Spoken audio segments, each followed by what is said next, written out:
Genesis is on a mission to disrupt the luxury automotive market, and they started simple with a sedan and a coupe. Then they created their own brand alongside three excellent sedans. Well, now with the introduction of the GV80, it's game on, and they have no signs of slowing down. And in today's video, we'll talk about the changes to Genesis's current lineup, all their future products and drivetrains, and yes, an electric Genesis will be here before we know it. Welcome back to the channel. The Luxurious Fleet has cast its vote, and it's no secret, guys, that you would love to see me cover the Korean automakers and just detail them here on this channel.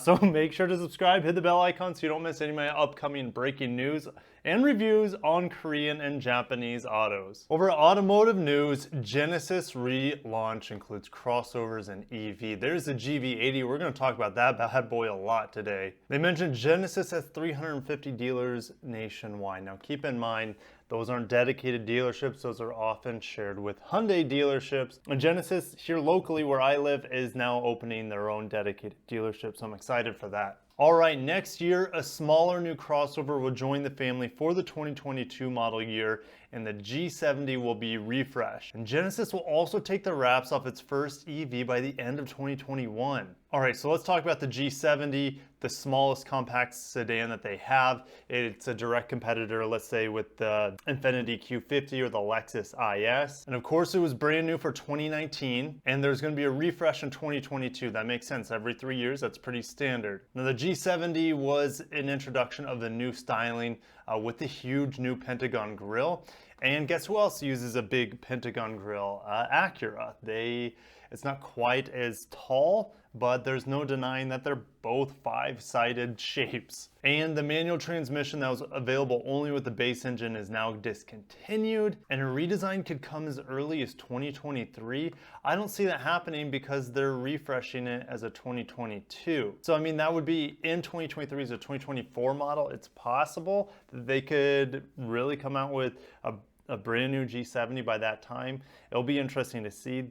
It would be very aggressive to have a 5-year lifespan for their G70, but hey, I remember when the Lexus IS came out, the first generation of the IS didn't last very long either. Now the G80, if you haven't seen my review on the G80, make sure to do that. It was early on in this channel's life, but I was very, very impressed with that sedan. And this fall, the midsize sedan moves to a new platform shared with the GV80, getting new powertrains, new safety technology, and new styling. They're saying the crest grille, which is a Pentagon grille, as I just mentioned, points downward into the lower fascia. I would expect it to look more similar to the G90's front setup now. And the front and rear side lamps are designed as straight lines of light. Hey guys, smash the like button. That's gonna help me out so much with the YouTube algorithm. And maybe all these likes for Genesis will kick the Japanese luxury automakers into gear. G80 shares two gasoline engines newly developed for the GV80, the 2.5-liter Turbo 4 with 304 horsepower, and then the big boy, the 3.5-liter turbocharged V6 rated at 380 horsepower. And then it would be refreshed in 2023 as a 2024 model. So the G80, it should do really well. And there's no Lexus GS anymore. The ES, as I just mentioned, is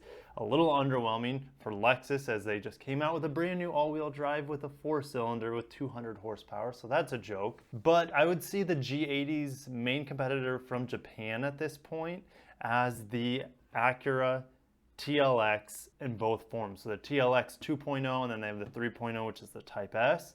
And this is pretty much a direct competitor. It's going to line up really closely with horsepower. Yes, the twin turbo, or I should say the single turbo 3.5-liter V6 has about 25-ish more horsepower, but horsepower is not everything, so it'll be very interesting to drive these vehicles, compare them. Then the granddaddy, the flagship sedan, has just been refreshed for 2020. Interior got a new 12.3-inch screen, and thankfully, touchscreen controls. Engine choices have stayed the same. We get the turbocharged V6 with 365 horsepower, and a non-turbo V8 with 420 horsepower, and redesign should come in 2022, and that redesign is likely to have a 3.5-liter turbo with 380 horsepower. I don't see them putting a 4-cylinder in the flagship sedan. Now, the fact that it still offers a V8 is commendable because Lexus killed the V8 with the LS 500. Acura/Honda has never had a V8, and Infiniti killed their flagship sedan, the Q70. So many G's and Q's, guys. GQ magazine hashtag. So really, yeah, the G90's only competitor is the Lexus LS 500. At least when I'm on talking about this channel, I'm talking about Japanese vehicles largely, and then now Korean vehicles. But I don't talk too much about the Audis, the BMWs. This is definitely still a competitor to the 7 Series or the S-Class in a sense. I mean, it's not going to be anywhere as close as expensive as an S-Class, but it's the same style of vehicle. It's huge. It's the flagship sedan for their luxury brand. But yeah, naturally aspirated V8, over 420 horsepower. Moving on. GV70 spy images of smaller Genesis crossover hint at the design, and of course it's going to look like the GV80, but a more sloping backside, and it's expected to go on sale next year as a 2022 model. Of course, it's going to have the turbo 4-cylinder, and crazy to think that it's going to have a 380 horsepower turbo V6 option. Now, it says Genesis may offer hybrid motors eventually, but the timeline is not clear. I don't see them going hybrid. I just see them having an electrified lineup and then their turbo and ICE engine lineup. I don't see them doing hybrids. And this GV70 is going to compete with the Lexus NX, so they're going to come out probably around the same time. And the Acura RDX is in there, the Infiniti QX50, and the upcoming QX55. So it'll be interesting to see them duke it out with the Japanese luxury rival. There's no doubt it has an advantage when it comes to power compared to the Japanese rivals. I mean, the QX50 has the variable compression turbo 4, which I really like. It has good power, but the CVT kills that complete model. So I can't recommend that car because the CVT just zaps all the fun out of that car. The RDX is a great vehicle, very zippy. The 10-speed is a good combination with that 2-liter turbo 4, but this has more powerful options, and especially, guys, a 380 horsepower Lexus NX sized competitor. The closest thing Lexus will have will be the plug-in hybrid variant, which is similar to the RAV4 Prime setup, so a little over 300 horsepower. It's fast, but it's not going to beat this thing in a straight line. And the more competition, the better, because I want the Japanese vehicles to step up their game, and I just love that Genesis is just putting on the pressure. And they're not scared to put high power plants in their vehicles. They're not scared of it like Lexus. You want the twin turbo V6, you get it in one car, and you have to spend 80 plus grand to get it in the LS 500. We can't see that in any other vehicle yet. It'll eventually come to the LX, but who knows what other vehicle we'll see it in. Maybe IS 500, pretty sure it will, but hey, Lexus is zip their lips on the IS 500. So yeah, this thing, the GV70, is going to be a game changer for the luxury automotive segment when it comes out next year. Game changer this year is the flagship SUV, the GV80. This thing's a beast. Now, it has its shortcomings with limited third row space, but the interior looks super nice. The technology in it is up to par compared with its competitors, and it looks cool. It looks like a Bentley, guys. It looks awesome. And it is going to be available this summer. So yeah, check your local dealers this summer if you want to take a look at the GV80.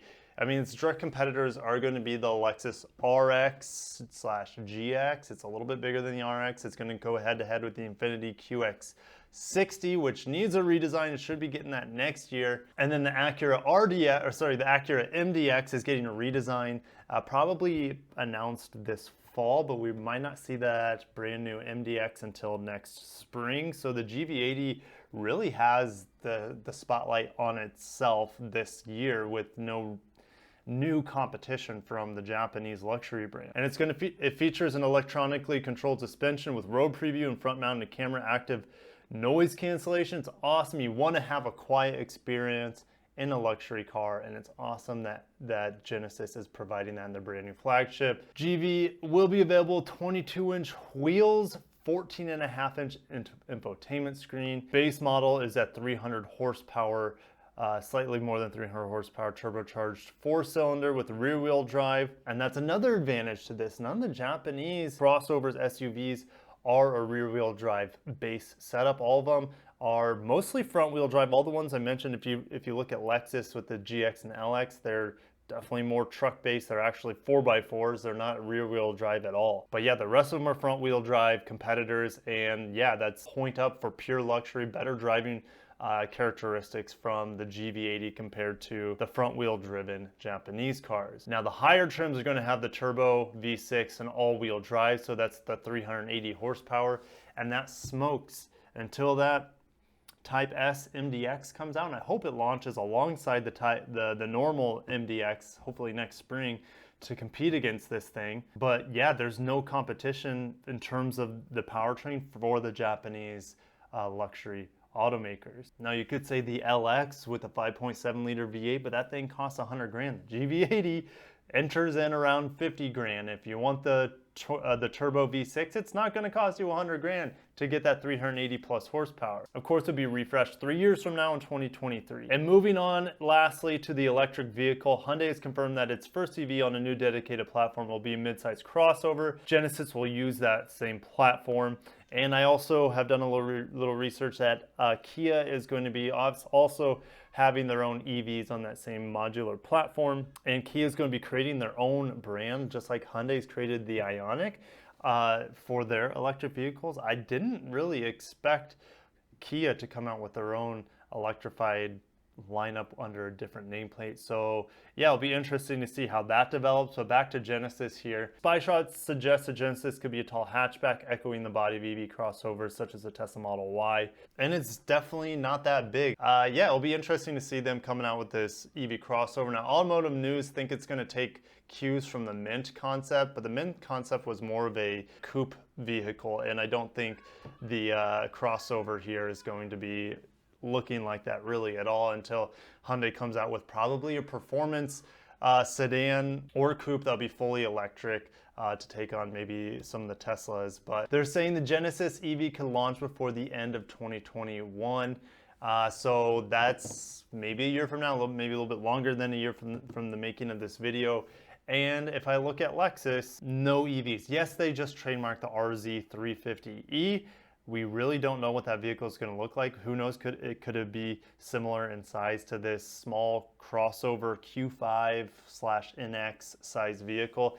That would be my guess. That seems to be the highest take rate in vehicles right now, is a 5-passenger crossover. You look at the RAV4 is the best-selling vehicle right now. If it has that sort of capacity and versatility to it, I think that's the package these automakers are going to put their first EVs into. They're not going to do it as a coupe or anything like that. That doesn't sell. Audi did it with the e-tron as a crossover because that's what's selling in today's market. But yeah, if we look at Genesis EV by the end of 2021, let's say that's a year from now, maybe a little bit longer. Lexus doesn't have any EVs probably till 2023. Acura is not even talking about hybrids, let alone EVs. And Infiniti, it's possible, but they're more focused on the Nissan brand. Infiniti, who knows how long they can keep this up, but yeah, they could get the Axe, and the Nissan Ariya could be more of a direct competitor to this Genesis EV. But I really don't see how this Genesis EV is going to separate itself a whole lot from the Hyundai, and maybe if Kia comes out with a version 2. I mean, definitely nicer interiors, but I could see them all having the same technology for the most part. So it'll be interesting to see how Genesis separates itself from its lower branding offerings in the Hyundai and Kia lineups with this EV platform. But the fact that they're coming out with it in about a year from now, kudos to them. I'm excited to see it, and I'm sure you guys are as well. And Genesis is riding the wave right now, guys. They are well received. Automakers are put on notice right now, especially the Japanese, because their little brother from across the sea there is making some very compelling products, and in some ways beating them at their own game. Especially Lexus is just sitting there being quiet, and it makes me wonder, are they really just resting on their laurels, focusing on profits, just coasting right now? Or are they waiting for some sort of big EV technology? Battery technology really is the only thing that's holding these automakers back. Are they waiting for some sort of big leap for them to go all in electric and take the world by storm? It'll be interesting. Acura's coming up big with their turbocharged options, and the Acura looks to be possibly taking Genesis head on right now, or should I say the other way around, because Genesis is the smaller luxury automaker at this point, but man, their product stack, they're going to have more models than Acura here, in probably 6 months from now, they're going to have more models than Acura, which is crazy. Things are heating up in the Sea of Japan, and we're getting some awesome offerings from all the Japanese automakers, and like I said, Genesis, it was only a matter of time before I started featuring them on my channel here, because they're not that far away from Japan and they're really gunning towards the Japanese automakers. And yeah, they're far more exciting to me right now than the Japanese automakers, because the Japanese automakers been around for a while, kind of resting on its laurels, kind of coasting, and you have Korea, who represents what Japan used to be like in the 80s, with their vehicles just surging in popularity, surging in quality, surging in capability. And yeah, there is a battle heating up in the Sea of Japan between the luxury automakers on the Japanese end and then Genesis. And that's just on the luxury end. When we talk about the normal offerings, Toyota, Honda, Nissan, Subaru, Mazda, etc., facing off against Kia and Hyundai, that's another battle on its own as well. So exciting to talk about this with you guys finally. And yeah, I'm just gonna have to change my branding of my channel a little bit. I'm not gonna say, subscribe for Japanese auto news, because it's more than that now. And some of you were like, well, why don't you just cover all news? Well, I don't expand too much. I don't overwhelm myself. I take pride in knowing a lot about Japanese autos, and I don't want to expand too much and not know all I can know about Korean autos. So I want to focus on them, learn as much as I can to give you guys a more educated basis for my videos now and upcoming. So thank you guys so much for watching. If you like this sort of content, definitely subscribe if you're not, and I'll catch you guys in the next video. And who knows, it might be a Korean-based video instead of Japanese, because that's where we're headed, guys. So thank you so much for watching, and I'll catch you in the next video. And until next time, take care of yourselves. Peace out.